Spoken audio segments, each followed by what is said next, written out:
Monsieur Williams savait tout, sauf la seule chose qu'il désirait vraiment. Un fils.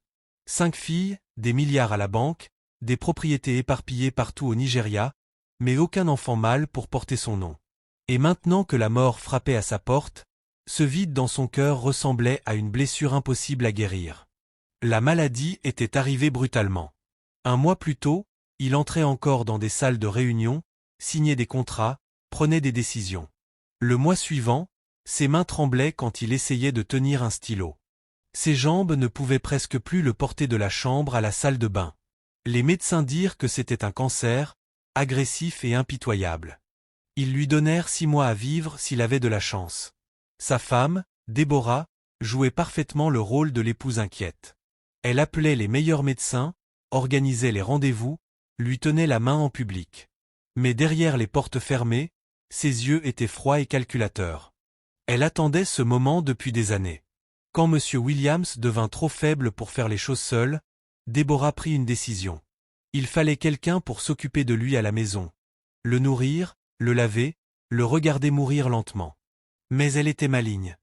Elle ne voulait pas d'une infirmière expérimentée ou d'une aide-soignante professionnelle trop risquée.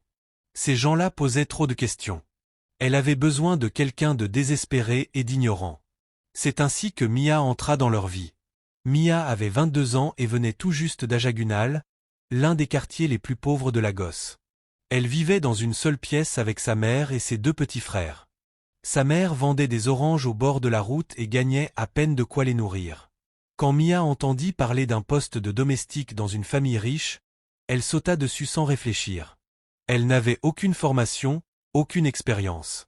Elle n'avait jamais travaillé dans une grande maison, jamais servi des gens fortunés, jamais utilisé la moindre des machines sophistiquées qu'elle découvrit dans le manoir des Williams. Mais elle avait désespérément besoin d'argent, alors elle mentit à l'entretien en affirmant avoir travaillé pour 2 autres familles. Déborah vit clair dans ses mensonges et c'était exactement ce qu'elle voulait. « Tu vas t'occuper de mon mari » dit Déborah à Mia le premier jour, d'une voix douce mais d'un regard dur. « Il est très malade. Il ne peut pas marcher. Il ne peut pas manger tout seul. Tu feras tout pour lui. Tu comprends ?»« Oui, madame, » répondit Mia, reconnaissante d'avoir un travail. « Si quelque chose lui arrive, s'il tombe, s'il s'étouffe, si quoi que ce soit se passe mal, tu en seras tenu responsable. Tu comprends aussi ça ?» Mia hocha la tête, mais un frisson lui traversa la colonne vertébrale. Elle ne comprenait pas pourquoi Madame Williams disait cela, mais elle repoussa sa peur. Sa famille comptait sur elle. Le manoir des Williams était immense. 10 chambres, une piscine, des sols en marbre sur lesquels Mia avait peur de marcher, de peur de glisser et casser quelque chose. La première fois qu'elle vit M. Williams, il était assis dans sa chambre, regardant par la fenêtre. Il paraissait fatigué, vieux, vaincu. « Bonjour, monsieur, » dit-elle doucement. Il tourna la tête vers elle, les yeux ternes. « Qui es-tu » ? « Je m'appelle Mia, monsieur. Je suis là pour vous aider. » Il hocha lentement la tête et se retourna vers la fenêtre. Ce premier jour, Mia comprit à quel point il était malade. Ses mains tremblaient quand elle essayait de le nourrir. Il pouvait à peine tenir debout sans soutien. Parfois, il restait assis des heures à regarder dans le vide. Mais au fil des jours et des semaines, quelque chose changea. Monsieur Williams commença à lui parler. D'abord de petites phrases. « La nourriture est bonne aujourd'hui. » Ou « Merci, Mia. » Puis les conversations devinrent plus longues. Il lui parla de sa vie, de ses affaires, de ses regrets. Et Mia écoutait, parce qu'elle ne savait faire que cela. Elle ne le jugeait pas. Elle ne voyait pas des signes de Néra en le regardant, comme le reste de sa famille. Elle voyait juste un homme malade qui avait besoin de gentillesse. Et pour M. Williams, c'était tout. Un soir, après qu'elle l'eut aidé à dîner, il lui attrapa doucement la main. « Mia, sais-tu ce que ça fait d'avoir tout, et pourtant rien en même temps ?» Elle secoua la tête. « J'ai 5 filles, » continua-t-il, les yeux perdus. « Olivia, Emma, Amelia, Charlotte et Sophia. Toutes des filles, de belles filles, mais je n'ai pas de fils. » Mia ne répondit pas. « Mon père m'a dit avant de mourir qu'un homme sans fils n'est pas un homme complet. Je ne comprenais pas à l'époque, mais maintenant je comprends. Quand je mourrai, tout ce que j'ai construit va se disperser. Mon nom disparaîtra. Personne ne continuera ce que j'ai commencé. Des larmes lui montèrent aux yeux. Les médecins disent qu'il me reste quelques mois. Peut-être moins. J'ai un seul souhait, Mia. Un seul, je veux un fils avant de mourir. Mia comprit alors. Son souffle se coupa. Elle retira lentement sa main. Monsieur, je sais que ça paraît fou, l'interrompit-il rapidement. Je sais que je demande quelque chose d'impossible, mais tu es la seule personne dans cette maison qui me traite comme un être humain. Les autres attendent juste que je meure. Mia se leva, le cœur battant. Ce que cet homme lui proposait pouvait changer sa vie, ou la détruire. Mais avant d'aller plus loin, tu dois comprendre quelque chose. Les gens autour de Monsieur Williams. La famille qui était censée l'aimer, mais n'aimait que son argent. Deborah Williams était un serpent habillé en vêtements de luxe. Depuis 25 ans, elle jouait la parfaite épouse en attendant patiemment de tout récupérer. Elle lui avait donné 5 filles, non par amour, mais parce qu'à chaque enfant, elle gagnait plus d'accès à ses comptes, plus de pouvoir. Maintenant qu'il mourait, son plan se déroulait parfaitement. Engager une domestique ignorante, attendre qu'un accident arrive, et blâmer la pauvre fille. La police la croirait qui remettrait en question une veuve en deuil, puis il y avait les filles, chacune plus égoïste que la précédente.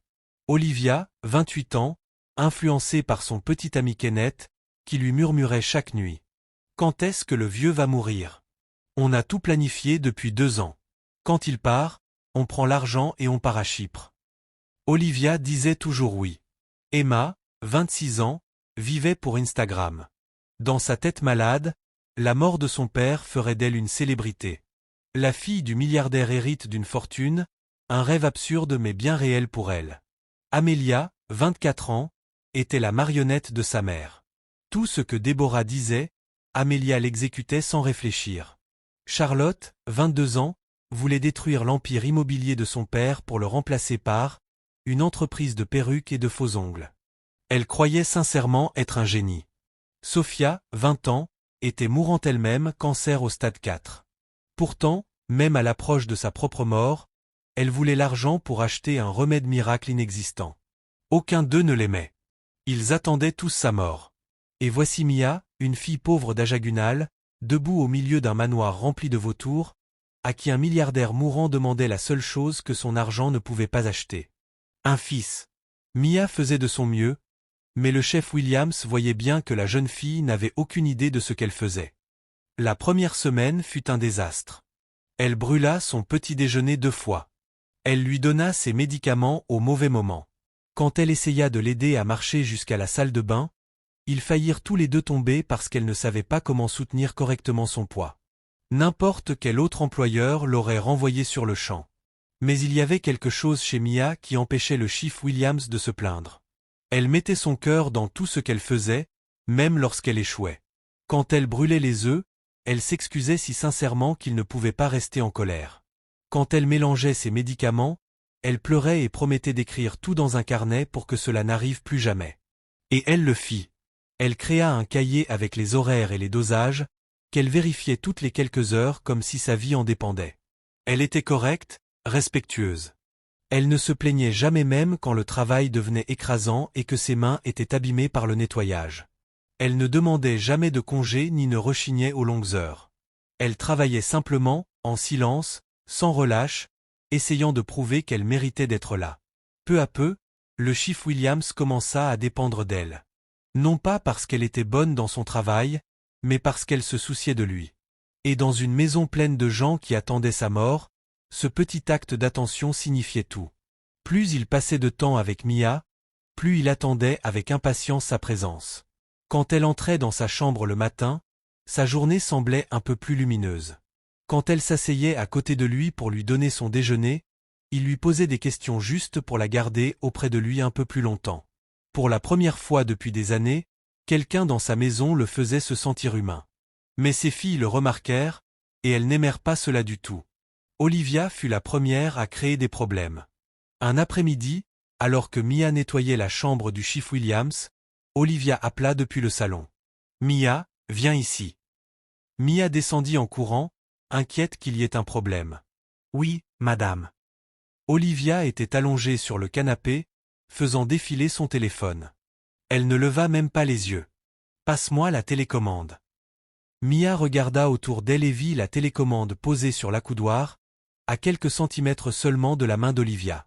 Madame, elle est juste là, à côté de vous. Je t'ai dit de me la passer. La voix d'Olivia était tranchante, un défi. Mia ravala sa fierté, prit la télécommande et la lui tendit. Olivia l'arracha sans un merci et la renvoya d'un geste de la main, comme si elle chassait une mouche. Cela devint une habitude. Olivia appelait Mia pour les choses les plus insignifiantes. Fermer le rideau. Apporter un verre d'eau alors que la cuisine était à 5 pas. Ajuster la climatisation. Une fois, alors qu'elle parlait avec Kenneth, elle claqua des doigts et pointa vers la porte. Mia resta immobile, confuse, jusqu'à ce qu'Olivia couvre le téléphone et siffle. Ferme la porte. Tu es aveugle? Mia ferma la porte calmement et s'éloigna, la poitrine serrée de honte. Emma était pire. Elle passait ses journées à créer du contenu pour Instagram et TikTok, dansant devant ses lampes et changeant de tenue chaque heure. À chaque fois que Mia passait devant sa chambre, Emma l'appelait. Mia, règle mes lumières. Elles ne sont pas assez brillantes. Mia ajustait les lampes, les plaçant exactement comme Emma le voulait. Mais 5 minutes plus tard, Emma la rappelait. C'est encore mauvais. Recommence. Et Mia recommençait. Parfois Emma lui faisait ajuster les mêmes lumières 3 ou 4 fois juste parce qu'elle en avait envie. Un jour, elle lui demanda même de nettoyer les ring lights alors qu'elles étaient impeccables. Mia les essuya soigneusement, mais Emma les inspecta et déclara. Tu as raté une tâche. Recommence. Amelia, elle, jouait un autre jeu. Elle envoyait Mia dans la chambre de sa mère avec des instructions. Va préparer du thé pour ma mère. 2 cuillères de sucre, pas trop chaud. Mia préparait le thé parfaitement et le montait, mais Déborah prenait une gorgée et jetait la tasse d'un revers. C'est trop sucré. Tu veux me tuer? Le thé chaud éclaboussait le sol, parfois même les jambes de Mia, et Déborah la fixait comme si elle avait commis un crime. Amelia, elle, observait depuis la porte, un sourire satisfait sur les lèvres. Nettoie ça. Et ne laisse plus ça se reproduire. Mia se mettait à genoux, nettoyant le sol, retenant ses larmes. Elle savait que le thé était fait exactement comme demandé. Mais ce n'était que de la cruauté, gratuite. Charlotte, l'avant-dernière, était la plus cruelle de toutes. Elle ne manquait aucune occasion d'insulter Mia, surtout devant son père. Un soir, alors que Mia aidait le chief Williams à dîner, Charlotte entra et plissa le nez comme si elle sentait quelque chose de répugnant. « Papa, pourquoi cette fille tourne toujours autour de toi ?» dit-elle fort. « Elle est sûrement une chercheuse d'or. Tu sais comment sont ces filles d'Ajagunal, toujours en train de chercher des hommes riches à piéger. » Charlotte, ça suffit, répondit le chief Williams, le visage sombre. Je dis juste ce que tout le monde pense, continua Charlotte en examinant ses ongles. Elle est trop à l'aise avec toi, papa. C'est suspect. Mia baissa les yeux, ses mains tremblant alors qu'elle portait la cuillerée de soupe à la bouche du chief Williams. Elle voulait se défendre, mais les mots restaient coincés. Laisse-nous, dit calmement le chief Williams. Charlotte sortit en haussant les épaules, mais le mal était fait. Après cela, elle fit tout pour rabaisser Mia à chaque occasion. Chercheuse d'or. Fille facile. Voleuse de mari. Chaque mot était un coup de couteau. Sophia, la plus jeune, était différente. Elle restait dans sa chambre, trop faible à cause de son cancer. Mais même dans sa souffrance, elle trouvait moyen d'alourdir la charge de Mia. Sophia vomissait presque chaque jour. La chimio la rendait malade. Et chaque fois, elle appelait Mia. Jamais les autres domestiques. Toujours Mia. Mia, j'ai encore vomi. Nettoie. Mia arrivait avec un seau et des serviettes, nettoyant calmement. L'odeur lui donnait la nausée, mais elle se retenait. Sophia ne disait jamais merci. Elle fermait juste les yeux et attendait que Mia ait fini. Dans cette maison, c'était comme si les autres domestiques n'existaient pas. Tout reposait sur Mia. Cuisine, ménage, soins du chief, course des filles. Elle travaillait de 5 heures du matin à minuit, à peine le temps de manger. Son corps lui faisait mal. Ses mains étaient rugueuses et craquelées. Elle n'était pas rentrée chez elle depuis 3 semaines. Mais elle ne pouvait pas abandonner. Sa famille avait trop besoin de cet argent. Un soir, après avoir fini toutes ses tâches, Mia put enfin prendre un bain. L'eau chaude soulagea ses muscles épuisés. Elle se lava rapidement, enfila une simple nuisette et alla frapper à la porte du chief Williams pour lui donner ses médicaments du soir. « Entrez » dit sa voix affaiblie.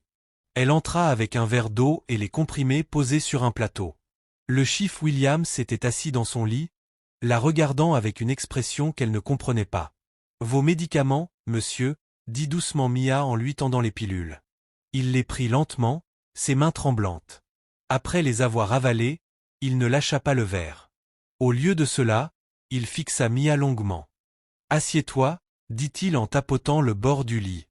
Mia hésita. « Monsieur, je devrais y aller. Il se fait tard. »« Anne, reste, juste quelques minutes. » Elle s'assit prudemment, gardant une distance respectueuse. « Comment as-tu atterri ici, Mia » demanda soudain le chef Williams. « Dans ma maison, à travailler comme ça ? Tu es jeune. Tu devrais être à l'école, vivre ta vie. » La gorge de Mia se serra. Personne ne lui avait jamais posé cette question. « Je suis toujours à l'école, monsieur. À l'université, mais j'ai dû faire une pause. Ma famille ne peut plus payer les frais. Ma mère vend des oranges au bord de la route, mais ce n'est jamais assez. Mes frères ont quitté le collège parce qu'on ne pouvait plus payer. Ce travail est la seule façon pour moi de les aider. » Le chef Williams hocha lentement la tête, les yeux tristes. « Donc, tu fais tout ça pour eux. Pour ta famille ? » « Oui, monsieur, » murmura Mia. « Je sais que je ne suis pas la meilleure domestique. Je sais que je fais des erreurs, mais je fais de mon mieux. J'ai juste besoin de ce travail. S'il vous plaît, ne me renvoyez pas. » « Te renvoyer ?» Le chef Williams secoua la tête. « Mia, tu es la seule personne dans cette maison qui me traite comme si j'avais de l'importance. Tu sais, ma propre femme ne supporte pas de rester dans la même pièce que moi plus de 5 minutes. Mes filles me regardent comme si j'étais déjà mort. Mais toi tu t'inquiètes pour moi. » Mia ne sut quoi répondre. Les larmes lui piquèrent les yeux, mais elle les retint. « Tu es belle, Mia, » dit doucement le chef Williams. « Pas seulement à l'extérieur. Ton cœur est beau. Et je suis désolé que ma famille te traite comme elle le fait. » Mia baissa les yeux vers ses mains, le cœur battant. Elle sentait quelque chose changer dans l'air entre eux, quelque chose à la fois dangereux et déroutant. Le chef Williams était un homme mourant, milliardaire, avec 5 filles qui le détestaient. Mia était une pauvre fille des bidonvilles qui essayait juste de survivre. Ils n'auraient jamais dû avoir quoi que ce soit en commun. Et pourtant, dans cette chambre silencieuse éclairée par la lune, ils se comprenaient mieux que personne. Le chef Williams n'était pas un idiot. Il voyait tout. Il voyait comment ses filles traitaient Mia comme si elle était une saleté sous leurs chaussures. Il entendait les insultes, les ordres cruels, la façon dont elle la faisait travailler jusqu'à l'épuisement puis en riait à huis clos. Et même si son corps était faible et que son temps touchait à sa fin, il restait l'homme qui avait bâti un empire à partir de rien. Il restait le chef de cette famille, qu'elle l'accepte ou non. Un matin, il convoqua une réunion familiale. Déborah entra dans le salon avec un faux sourire, déjà prête à inventer le mensonge dont elle aurait besoin. Les 5 filles la suivirent, vêtues de vêtements coûteux et affichant des airs blasés. Elles n'avaient aucune idée de ce qui les attendait. Le chef Williams était assis dans son fauteuil roulant, Mia debout discrètement derrière lui. Ses mains tremblaient sur les accoudoirs, mais son regard était vif. « Je vous ai réunis parce que nous devons parler », commença-t-il d'une voix faible mais ferme. « De quoi, papa ?» demanda Emma, déjà focalisée sur son téléphone. « De Mia. » Le silence tomba. Tous les regards se tournèrent vers la jeune domestique. « À propos d'elle ?» demanda Déborah, d'un ton glacial. « Je sais ce que vous faites toutes », dit lentement le chef Williams. « Je vois comment vous la traitez. Vous l'envoyez faire des courses inutiles, vous lui faites faire le travail de 10 personnes, vous l'insultez à la moindre occasion. Ça s'arrête aujourd'hui. » Olivia ricana. « Papa, c'est une domestique. C'est ce qu'elles font. Elles travaillent. »« Elle n'est pas votre esclave, » répliqua Théil, plus fort. « À partir d'aujourd'hui, aucune d'entre vous ne lui donnera le moindre ordre. Aucune ne l'enverra faire vos tâches ridicules. Elle est ici pour s'occuper de moi, pas pour être votre servante. Charlotte éclata d'un rire amer. Donc maintenant, la domestique est spéciale? C'est ça? Oui, répondit sans hésiter le chef Williams. Elle est spéciale pour moi. Et si l'une d'entre vous la touche, si quelque chose arrive à Mia, vous pouvez oublier l'idée de recevoir un seul nérat de mon testament. C'est clair? La pièce explosa. Tu ne peux pas être sérieux, cria Amelia. Cette fille t'a ensorcelé. Déborah se leva, pointant Mia du doigt. Qu'est-ce que tu as fait à mon mari? Je n'ai rien fait, madame, chuchota Mia, tremblante. Menteuse. Déborah avança, mais le chef Williams leva la main. Assieds-toi, Déborah. Vous toutes, asseyez-vous. Personne ne bougea. Elles restèrent plantées là, choquées et furieuses, fixant leur père mourant comme s'il avait perdu la raison. Je suis vieux, continua-t-il, la voix brisée par l'émotion. Je suis faible, mais je suis toujours l'homme qui a tout construit. Cette maison, vos voitures, votre style de vie, tout vient de moi. Et je ne laisserai pas le seul être humain qui me traite avec gentillesse être maltraité. Si vous ne pouvez pas respecter cela, sortez de ma maison. Silence total.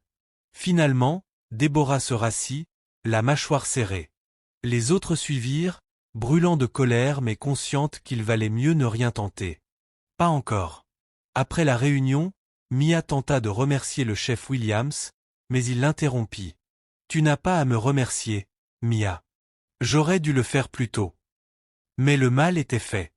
La famille détestait Mia plus que jamais. Et tout le monde savait que ce n'était que le début. Les semaines suivantes, le chef Williams commença à s'ouvrir à elle comme jamais auparavant. Il lui parla de son empire, des propriétés à Lagos, Abuja, Port Harcourt. Il lui expliqua le marché immobilier, comment il avait gagné son premier million, les erreurs, les leçons. Mia écoutait attentivement. Elle n'était pas à l'université, mais elle était intelligente. Très intelligente. Ses résultats au WAEC et au NECO le prouvaient. 9 distinctions au WAEC, des à partout au NECO. Elle avait l'esprit pour les affaires, pour les chiffres, pour la stratégie. Il ne lui manquait que l'argent et l'opportunité. Le chef Williams vit cette intelligence dans ses yeux. Il vit son potentiel. Tu pourrais diriger cet empire, lui dit-il un soir. Avec la formation nécessaire, tu pourrais gérer tout ce que j'ai construit. Mia sourit tristement. Monsieur, je ne suis qu'une domestique. Je ne connais rien aux affaires. Tu en sais plus que mes filles, répondit-il amèrement. Elles savent seulement dépenser l'argent, pas le gagner. Toi, tu connais la lutte. Tu connais le travail. Ça vaut plus que n'importe quel diplôme. Pour la première fois, quelqu'un croyait en elle. Et sans s'en rendre compte, elle commençait elle aussi à tenir au chef Williams. Pas pour son argent. Pas pour ce qu'il pouvait lui offrir. Mais parce qu'il était bon avec elle lorsque personne d'autre ne l'était, parce qu'il la faisait se sentir humaine. Un soir, après qu'elle lui eut donné ses médicaments, il lui prit la main. Mia, je dois te dire quelque chose. Mon dernier souhait. Elle s'assit, le cœur battant. Je veux un fils, dit-il calmement. Avant de mourir, je veux tenir un garçon dans mes bras. Quelqu'un qui portera mon nom, mon sang. Quelqu'un qui héritera de tout ce que j'ai construit. Mia retira brusquement sa main, les yeux écarquillés. Monsieur, je ne peux pas. Je sais ce que je te demande, l'interrompit-il. Je sais comment ça sonne. Mais Mia, tu es la seule en qui j'ai confiance. Ma femme veut ma mort. Mes filles attendent de déchirer mon argent comme des vautours. Mais toi tu te soucies de moi. Et moi de toi. Votre femme va me tuer, murmura Mia. Si elle découvre quoi que ce soit entre nous, elle me détruira. Elle ne te touchera pas. Je te protégerai. Comment? Dit Mia, la voix cassée. Vous êtes malade, monsieur. Vous ne pouvez même pas marcher sans aide. Comment me protégeriez-vous d'elle? Le chef Williams resta silencieux longtemps. Puis il dit, d'une voix lourde de vérité. Tu as raison. Je suis faible. Mais mon argent ne l'est pas. Mes avocats ne le sont pas. Et si tu m'accordes cette chose, je m'assurerai que toi et ta famille soyez protégés à vie. Je le mettrai par écrit. Ce sera légal. Tu ne manqueras plus jamais de rien. Mia se leva, faisant les 100 pas.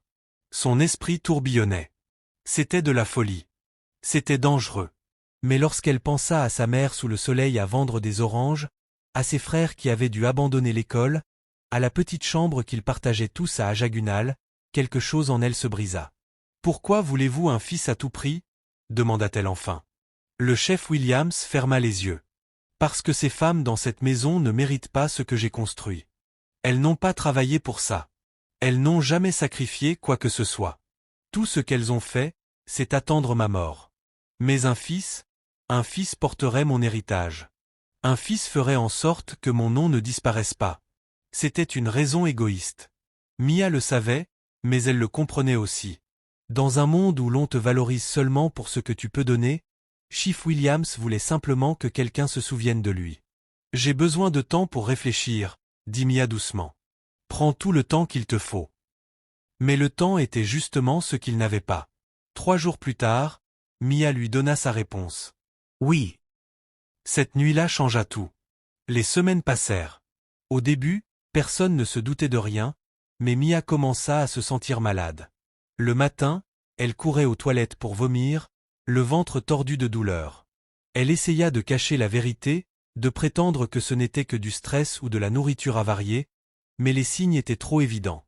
Amelia fut la première à remarquer quelque chose. En fidèle espionne de Déborah, elle surveillait Mia comme un faucon, toujours à la recherche de quelque chose à utiliser contre elle. Un matin, elle entendit Mia vomir dans la salle de bain et courut immédiatement prévenir sa mère. « Maman, je crois que Mia est enceinte. » Les yeux de Déborah s'agrandirent. « Quoi ? Je l'ai entendue vomir ce matin et elle est souvent fatiguée, elle dort plus que d'habitude. Je te dis que cette fille porte un enfant. » Le visage de Déborah se déforma de rage. « Si ce que tu dis est vrai, alors elle couche avec mon mari. Cette petite sorcière a mangé ma nourriture, dormi sous mon toit et maintenant elle se retrouve dans le lit de mon mari mourant. »« Qu'est-ce qu'on va faire ?» demanda Amelia, ravie par le scandale. « D'abord, on confirme. Ensuite, on s'occupe d'elle. » Le lendemain, Déborah força Mia à faire un test de grossesse. Mia n'eut pas le choix. Elle alla à la pharmacie, acheta le test et s'enferma dans la salle de bain. Lorsqu'elle vit apparaître les 2 traits, ses mains tremblaient tellement qu'elle faillit le laisser tomber. Positive. Elle portait l'enfant de Chief Williams. Quand Déborah vit le résultat, elle perdit le contrôle. Elle attrapa Mia par le bras et la traîna dans le salon où toutes les filles étaient réunies. « Regardez-moi ça !» hurla Déborah en brandissant le test. « Cette fille est enceinte. Elle couche avec votre père mourant et elle veut maintenant amener un bâtard dans cette famille pour partager votre héritage. » Les filles explosèrent. Olivia la traita de briseuse de foyer. Emma filma la scène avec son téléphone, déjà en train d'imaginer comment exploiter ce scandale pour faire du buzz. Charlotte cracha à ses pieds. Même Sophia, si fragile d'habitude, lui lança un regard rempli de haine. « Tu es une honte » siffla Déborah. « Tu es entrée dans ma maison comme une simple domestique et tu veux voler mon mari. Eh bien laisse-moi te dire une chose, cet enfant que tu portes ne verra jamais un seul Néra. Je m'en assurerai. » Avant que Mia ne puisse répondre, le bruit d'un fauteuil roulant coupa court au cri. Chief Williams apparut dans l'embrasure de la porte, le visage pâle mais les yeux brûlants de colère. « Qu'est-ce qu'il se passe ici ? » « Ta précieuse domestique est enceinte, » cria Déborah. « Elle s'est faufilée dans ton lit et maintenant elle veut te piéger avec un enfant. » Chief Williams regarda Mia, puis sa femme, puis ses filles. Il prit une grande inspiration. « Oui, » dit-il calmement. « Cet enfant est de moi. » Le silence tomba comme une pierre. J'ai demandé à Mia de porter mon enfant. Elle ne m'a pas séduit. Elle ne m'a pas piégé. Je l'ai suppliée, et elle a accepté par bonté, une bonté que vous n'avez même pas en rêve. Déborah pâlissait. Tu as fait ça exprès. Oui. Parce que je voulais un fils. Et maintenant, si Dieu le veut, j'en aurai un. Tu es fou, murmura Déborah. Peut-être, dit-il en avançant son fauteuil. Mais je suis toujours le chef de cette famille, et vous savez de quoi je suis capable. Alors écoutez bien. Si quelqu'un touche Mia, si quelqu'un lui fait du mal à elle ou au bébé, je voudrais toute de mon testament. Chaque centime. Tentez-moi. Les filles ne bougèrent pas. Mais la haine dans leurs yeux était évidente. À partir de ce moment, Mia ne fut plus seulement une domestique. Elle devint un ennemi. Et Deborah Williams, avec ses 5 filles, commença à planifier sa vengeance. Mia était terrifiée. Chaque pas dans la maison ressemblait à marcher dans un champ de mines. Chaque coin pouvait cacher un piège. La grossesse n'était âgée que de 3 semaines, à peine visible, mais le danger était déjà réel. Elle le voyait dans les yeux assassins de Deborah, dans les chuchotements des filles, dans les regards lourds de menaces. Une nuit, après que tout le monde se fut endormi, Mia se glissa dans la chambre de Chief Williams. Ses mains tremblaient. « Monsieur, je ne peux pas rester ici, » murmura-t-elle. « J'ai peur. Ces femmes veulent ma mort. Je le sens. » Chief Williams la regarda avec une inquiétude profonde. Il voulait la protéger, mais il était faible, bloqué dans un fauteuil, mourant lentement. Et le bébé n'avait que 3 semaines. On ne savait même pas encore si c'était un garçon ou une fille. Mais il l'aimait, il le savait. Peu importait le sexe de l'enfant, il le protégerait. « Donne-moi quelques jours, » dit-il doucement. « Je vais trouver une solution. » 3 jours plus tard, Mia revint dans sa chambre. Cette fois, il avait une décision irréversible dans les yeux. « Tu vas quitter le Nigeria, » dit-il fermement. Mia écarquilla les yeux. « Quoi ? Je t'envoie à l'étranger. Quelque part où tu seras en sécurité. Tu y resteras 9 mois, tu accoucheras en paix, et tu reviendras quand ce sera sûr. Si tu restes dans cette maison, Mia, tu ne survivras pas. Je connais ma famille. Elles sont capables du pire. Mais monsieur, aucune discussion. J'ai déjà tout organisé. Mon jet privé t'emmènera. Je t'enverrai de l'argent chaque mois. Tu auras les meilleurs médecins, les meilleurs soins. Fais-moi juste confiance. » Mia voulut pleurer. Elle voulut le remercier, mais aucun mot ne sortit. Elle hocha seulement la tête. Mais ce que Chief Williams ignorait, c'est que Deborah avait tout entendu. Depuis la découverte de la grossesse, Deborah avait placé un petit enregistreur dans sa chambre. Chaque nuit, pendant qu'il dormait, l'appareil captait tout. Les conversations, les plans, les secrets. Le matin, elle récupérait l'enregistreur, écoutait attentivement et planifiait ses contre-attaques. Quand elle entendit le plan d'envoyer Mia à l'étranger, elle sourit. Un sourire froid. Malveillant. Elle alla voir Amelia. « Ton père envoie cette fille hors du pays, » murmura-t-elle d'une voix glaciale. « Il pense pouvoir la cacher, mais nous allons l'en empêcher. » Les yeux d'Amelia s'illuminèrent. « Comment, maman ? Laisse-moi faire. Mais préviens tes sœurs. Elles doivent toutes être prêtes. » Le seul problème, c'est qu'Amelia ne savait pas garder un secret. Quelques heures suffirent pour que toute la maison soit au courant. Et chacune commença à préparer son propre plan d'attaque. Deborah frappa la première. Elle était intelligente, froide, calculatrice. Si Mia devait quitter le Nigeria, il lui fallait des documents. Passeport, acte de naissance, numéro d'identification nationale. Sans ces papiers, elle serait coincée. Deborah fit quelques appels. Elle connaissait des gens dangereux. Des gens qui faisaient des choses sales pour un bon prix. En 2 jours, des hommes se présentèrent chez la famille de Mia à Ajagunal. La mère de Mia vendait des oranges au bord de la route quand ils sont arrivés. Ils n'ont blessé personne. Ils n'ont menacé personne. Ils sont simplement entrés dans la petite pièce où vivait la famille, ont fouillé partout et ont emporté tous les documents qu'ils ont trouvés. Acte de naissance, dossier scolaire, carte NIN de Mia, ancien passeport, tout. En rentrant et en voyant le désordre, la mère de Mia appela sa fille, la voix tremblante. « Mia, des gens sont venus. Ils ont pris tous tes papiers. Tout. Qui as-tu offensé ?» Mia sentit son estomac se nouer. Elle savait exactement qui était responsable. Quand elle l'annonça à Chief Williams, ses poings se crispèrent. Même dans sa faiblesse, la colère brûlait en lui. « Ne t'inquiète pas, » dit-il entre ses dents. « Je vais appeler mes gens. On va te refaire tous tes papiers. Ils ne peuvent pas nous arrêter. » Mais c'était exactement ce que Deborah voulait. Elle voulait que Chief Williams s'agite, qu'il passe des appels, qu'il perde du temps à régler le problème. Car pendant qu'il était distrait, la véritable attaque se préparait. Olivia, elle, avait pris les choses personnellement. De toutes les filles, c'était elle qui était la plus obsédée par l'argent de son père à cause de Kenneth, son petit ami arnaqueur, qui la pressait chaque jour. Quand va-t-il mourir? Quand est-ce qu'on touche l'argent? Olivia ne pouvait pas laisser une simple domestique d'Ajagunal réduire ses plans à néant. Alors, elle engagea ses propres hommes. Pas pour voler des documents, mais pour faire bien pire. Le jour où Mia devait partir pour l'aéroport, Olivia prévoyait de la faire intercepter. Les hommes devaient bloquer la voiture, l'arracher du siège et la faire disparaître. Simple, propre, et Olivia pourrait jouer la fille choquée lorsque la police viendrait poser des questions. Mais Chief Williams n'était pas stupide. Il avait passé 30 ans dans les affaires. Il savait comment les serpents se faufilaient. Il pensait toujours 10 coups à l'avance. Il annonça une fausse date de départ. Il dit à tout le monde dans la maison que Mia partirait vendredi après-midi.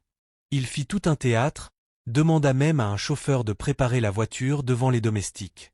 Mais le vrai plan était tout autre. Très tard dans la nuit du jeudi, quand le manoir était sombre et silencieux, il envoya un message à Mia. Pars maintenant. Ne dis rien à personne. Passe par la porte arrière. Mon chauffeur t'attend. Mia lut le message, son cœur battant si fort qu'elle pensait réveiller la maison. Elle prit un petit sac avec l'essentiel, enfila une robe simple et sortit de sa chambre comme une voleuse. La maison semblait trop calme. Chaque craquement du parquet la paralysait. Chaque ombre la faisait sursauter. Mais elle avança, pas après pas, jusqu'à la porte arrière. Une voiture noire l'attendait, moteur allumé. Le chauffeur ouvrit la porte sans un mot. Mia monta. En s'éloignant, elle regarda le manoir une dernière fois, sa main posée protectrice sur son ventre. Au lever du soleil, Mia était déjà dans un petit aérodrome privé, embarquant dans le jet de Chief Williams. Pas d'aéroport public, pas d'enregistrement officiel. Juste un départ silencieux, discret. L'avion décolla à l'aube, traversant les nuages, emportant Mia loin de l'enfer qu'elle avait vécu. Pendant ce temps, au manoir, Déborah se réveilla au vendredi, impatiente de voir son plan réussir. Elle avait placé Amelia près du portail pour surveiller le départ de Mia. Les hommes d'Olivia attendaient déjà sur la route, prêts à agir. Mais la matinée passa, aucune Mia. Déborah sentit une inquiétude la traverser. Elle monta en trombe à l'étage et frappa à la porte de Mia. Pas de réponse. Elle ouvrit la porte. La chambre était vide. Le lit fait. Les affaires de Mia avaient disparu. Le visage de Déborah devint rouge de rage. Où est-elle? Hurla-t-elle. Les filles fouillèrent toute la maison. Rien. Mia avait disparu. Elle nous a eus, dit Emma en fixant son téléphone, abasourdie. Cette fille a vraiment réussi à s'enfuir. Olivia appela ses hommes, paniquée. Vous l'avez vue? Elle est sortie? Personne n'est sorti, madame. On surveille depuis hier. Déborah voulait tout casser. Elle avait été humiliée, trompée par un homme en fauteuil roulant, mourant. Mais Chief Williams n'avait pas fini. Pendant que Mia se remettait du stress à l'étranger, s'habituant à sa nouvelle vie, Chief Williams appela son avocat de confiance. Un homme qu'il connaissait depuis 20 ans. Je veux un Nouveau Testament, dit-il, la voix faible mais décidée. À ma mort, Déborah aura une petite part, juste assez pour vivre. Mais 80% de tout ce que je possède ira dans un fonds pour mon fils. Votre fils? Demanda l'avocat, confus.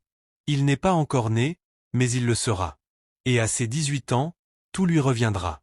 Les propriétés, les entreprises, les investissements. Tout. Rendez ça inattaquable. Silence. Puis, considérez que c'est fait, Chief. 9 mois plus tard, dans un hôpital discret à l'étranger, Mia accoucha. Le bébé arriva en pleurant, en bonne santé. Le médecin sourit. Félicitations. C'est un garçon. Mia prit son fils dans ses bras et éclata en sanglots. Pas de tristesse. Mais de soulagement. De joie. De tout ce qu'elle avait traversé. Et Déborah? Et ses filles? Lorsqu'elles apprendraient l'existence de ce fils, que feraient-elles? Accepteraient-elles la défaite? Ou leur rage les pousserait-elle à quelque chose d'encore plus dangereux? La guerre n'était pas terminée. Elle ne faisait que commencer. Si tu veux connaître la suite, savoir si Chief Williams a vécu assez longtemps pour voir son fils, ou si Mia est revenue affronter les vautours qui l'attendaient dans le manoir. Abonne-toi dès maintenant. Partage cette histoire. Et prépare-toi pour la suite. Elle va te couper le souffle. Merci.